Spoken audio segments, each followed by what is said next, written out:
If you don't comply, we'll terminate the contract. It's goodbye to you.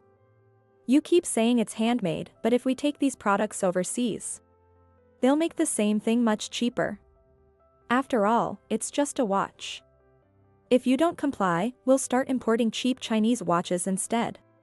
With that, the president's wife tore up the contract.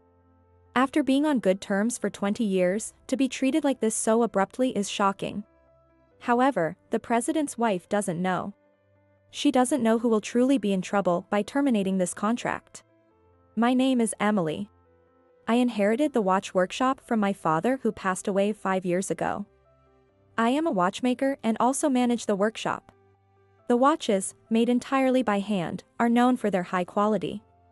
I have loved both my father, who made watches since I was a child, and the watches he created. Compared to large manufacturers, we can't produce in large quantities, nor can our watches be considered cheap. However, the unique charm of handmade watches, which become more fitting to the body over time, means that most of our customers use them for a long time. Our meticulous and precise work is well received by customers, which in turn motivates our craftsmen. I am truly happy and proud to have inherited this beloved shop. There was a shop that favored our watches for 20 years since my father's time. It is an old men's clothing store in the same district. A long-established personal store rooted in the community, with many regular customers. Targeting mainly businessmen, it sold suits and accessories. The previous president of that store was very fond of my father's watches, and even after I took over, he continued to display them in the store.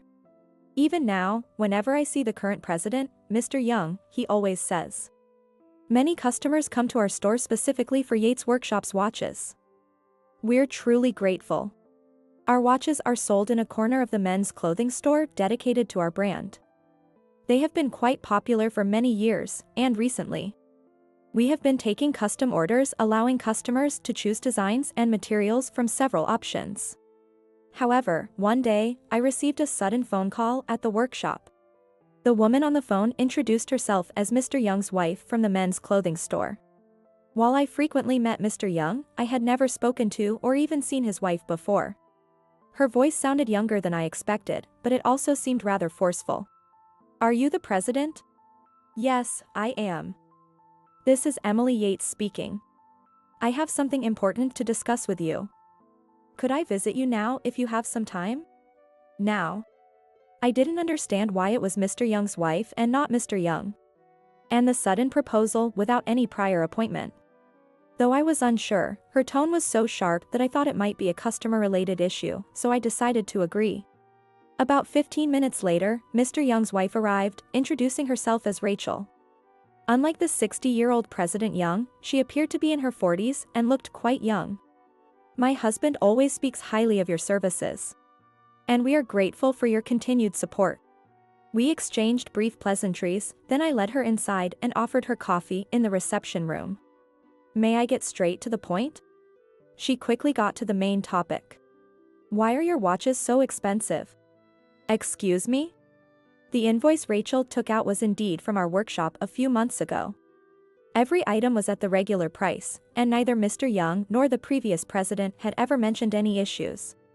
But Rachel seemed dissatisfied, pointing at the prices on the invoice I held. "Are these amounts really correct?" she asked. "What do you mean?" "I'm asking if you're inflating the prices by adding unnecessary processes. Is this what it means to be at a loss for words?" I was stunned, staring at Rachel in disbelief. "Well, what is it?" "No, absolutely not. These are all legitimate prices." I see." I stared at Rachel, who nodded as if she had something to say but kept her meaning vague. "So, can't you make it cheaper like the other big manufacturers?" "What?" "You know, if you make a lot at once with machines, it should be cheaper, right? Can't you do that?" "Well, I'm afraid we do everything by hand, so we can't mass produce. We can't match the prices of the big manufacturers." "Then can't you use cheaper leather or something like that?" "No. We are particular about the leather we use, and we only source materials from places we've been dealing with since my father's time." "Then what about the parts?" "If they're small, changing them shouldn't affect the quality, right?" Well. Rachel kept suggesting ways to lower the price of the watch, but I couldn't understand her intentions.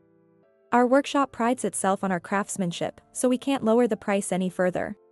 No matter how many times I explained this to Rachel, she kept coming up with ideas, leaving me perplexed each time. What about this? We can't do that. Then what about this? We can't do that either. After several minutes of this back and forth. Then what do we have to do to make it cheaper? As I've said, we have no intention of lowering the price.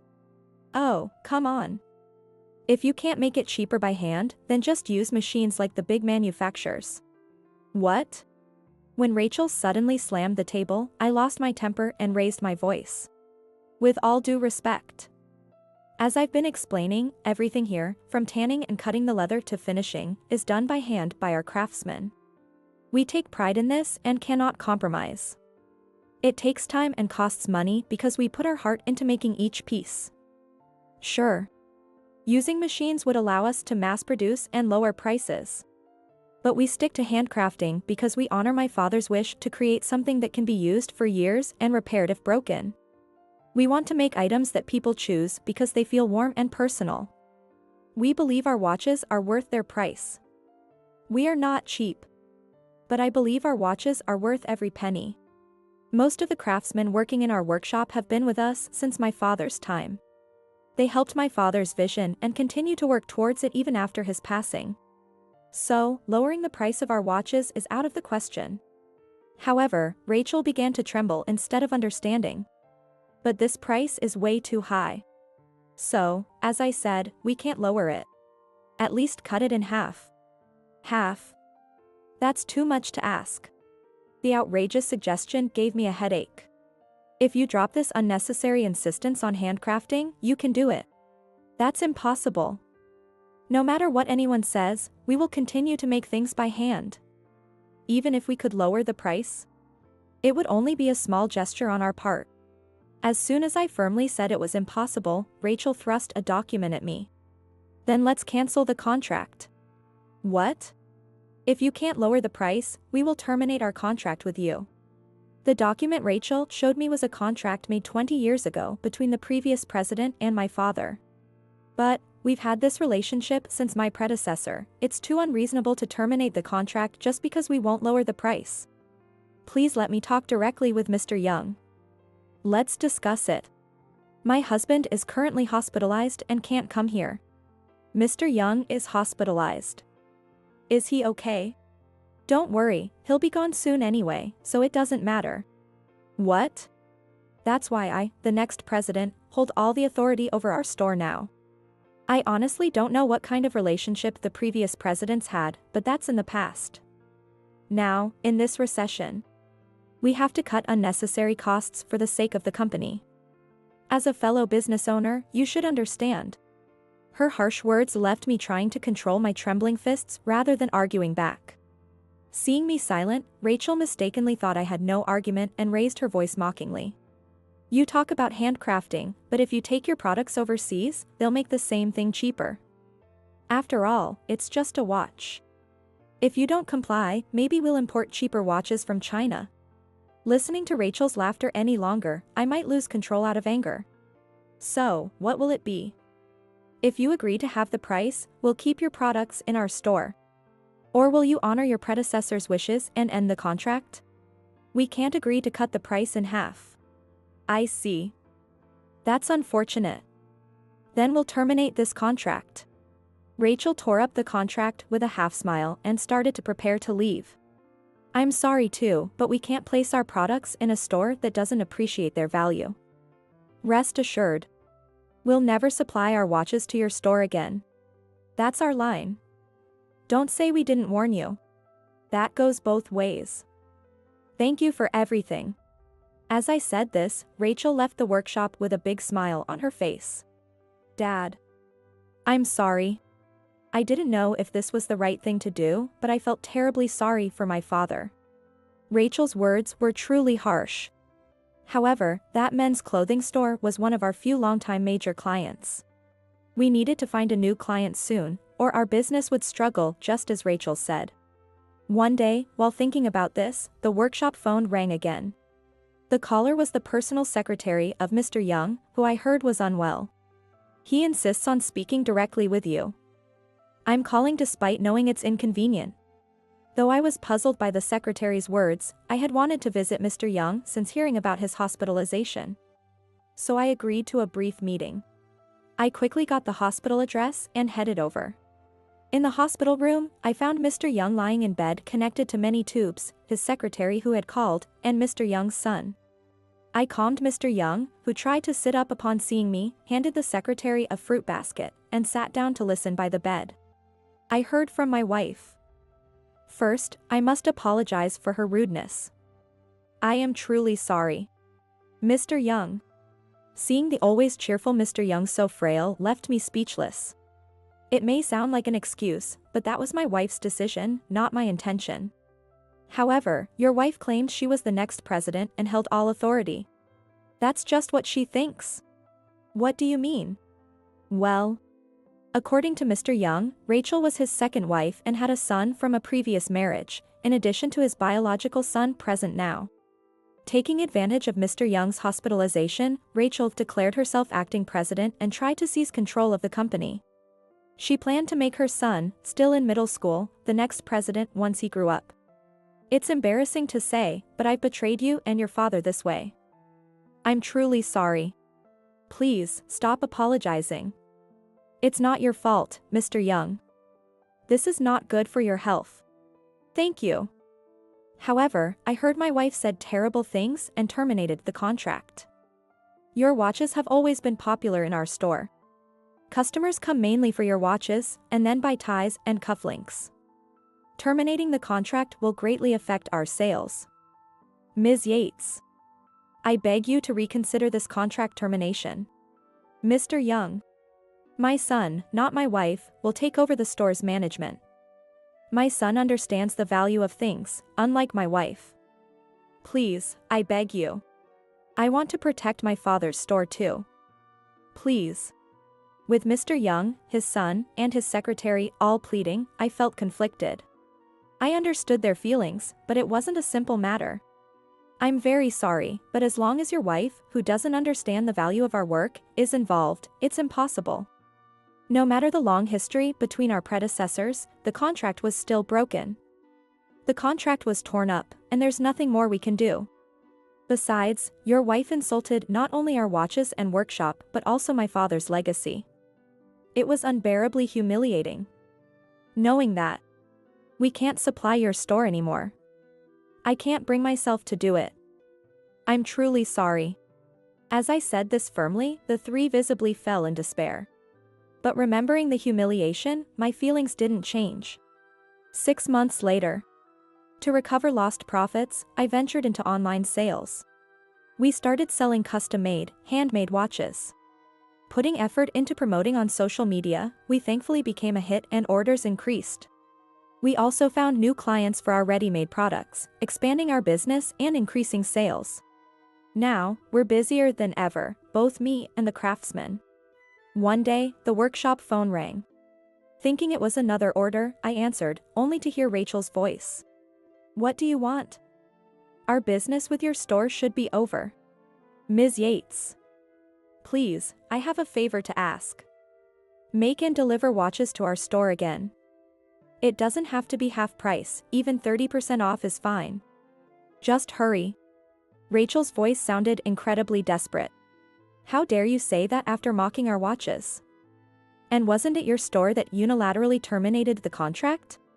I clearly told you we wouldn't deliver to your store again. Please, don't say that. I'm begging you. If things continue like this, both my position and the company will be in jeopardy. Even at the regular price, just please make the watches. Her voice, almost in tears, didn't sway me at all. It's impossible. Please don't call again. Goodbye. With that, I hung up the phone. A month after cutting off Rachel's call, a customer visited the workshop. Ms. Yates, it's been a while. Mr. Young. It was Mr. Young and his son.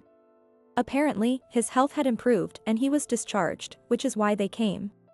Please forgive the intrusion. We are here to humbly request that you renew our contract. What? Despite his recovery, Mr. Young looked significantly older. His son explained the situation. After our contract ended, Rachel had been pushing cheap Chinese products on customers who came to buy or service watches. She often said, "There's a cheaper and better option than those overpriced watches." However, those watches were indeed cheap but of poor quality, quickly turning into unusable junk. As a result, customers stopped coming, and the store became eerily quiet. Upon his discharge, Mr. Young harshly scolded Rachel, but she remained defiant and ambitious. "Let's cut costs and increase profits. That way we'll make more money." He said he felt terrified by her attitude. When Rachel realized she couldn't seize control, she exploded. "I only married you for your money. What a mistake." That outburst was the final straw, prompting Mr. Young to decide on divorce. His son was also considering suing Rachel for damages caused by her reckless management. The customers who came to our store weren't just looking for any watch. They came specifically for Yates Workshop's watches. They were willing to travel to our store because your watches had that much value. My wife never understood that. Even though we're divorcing, I deeply regret ever marrying someone like her. Mr. Young handed me the contract documents and left, asking me to reconsider. Subsequent visits from Mr. Young revealed that the situation with Rachel involved legal battles and complications. But the divorce was eventually finalized successfully. After being kicked out, Rachel lived in a rundown apartment with her son, spending her days crying. Mr. Young felt sorry for her son. The boy couldn't live with his mother in that state. Her son begged President Young's son to hire him, saying he'd work even with just a middle school education, and eventually, Mr. Young took custody of him. His son now runs the company, striving to restore its stability. Rachel, burdened with debt, started working part-time jobs but couldn't hold them for long. It's her own fault. Despite Rachel has gone, I hadn't yet renewed the contract with Mr. Young. However, the customers in our watches were innocent. I decided to reach out to our previous customers, offering proper maintenance services. After all, they once chose our watches. Gradually, maintenance requests increased, and more customers visited our workshop directly. One day, a customer said it was convenient to buy at that men's store. I enjoyed picking out accessories and coordinating suits. "Can't you place your watches there again?" Since our online sales picked up, we'd received many similar comments. "I know the quality is good, but buying online is scary. I want to see and touch the product before purchasing. These are everyday items, I need to check if they fit well. Where can I see the product in person before buying?" While I appreciated the feedback, our workshop wasn't large enough to handle such widespread demand. Even if I tried approaching stores indiscriminately, there was no guarantee they would carry our products, and I wanted to avoid more conflicts. After much deliberation, I decided to visit Mr. Young's son, the new president, and renew our contract.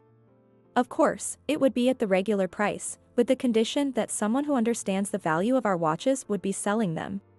Both Mr. Young's son, the new president, and Mr. Young, the former president, thanked me repeatedly, and our old customers Mr. Young's son. With the return of a major client at regular prices, our workshop became even busier. While everyone was motivated, it would be counterproductive if we couldn't keep up with the demand. Just as I was considering hiring new staff, Sean, Rachel's son, approached me, asking to work here. He was attending a technical high school, and I decided to let him start as an apprentice if he was truly motivated. Honestly, I still don't know much about watches, but I've always admired the ones displayed in the store. Sean said with a bright smile as he watched the craftsman work. Several years later, I was gazing at a particular watch displayed in a corner of the workshop. It was the first watch my father made for me. He crafted it with love as a gift for my 21st celebration, and it's my treasure. Since I was a child, I was in awe of my father, who spent long hours meticulously making watches. He was my hero, and I wanted to be just like him. When I told him I wanted to be a watchmaker, work for a proper company, he said, but I knew he was secretly pleased. In the end, I followed in his footsteps, and he taught me everything without a word. Feeling nostalgic, I gently touched my precious watch. Placing it back, I sighed as I looked at the watches I made, ready for shipment. It's not that I'm dissatisfied with the present, but I still have a desire to surpass my father someday. First, I need to complete the tasks before me. After stretching out my body, I carefully packed each watch I made with care and loaded it into the car.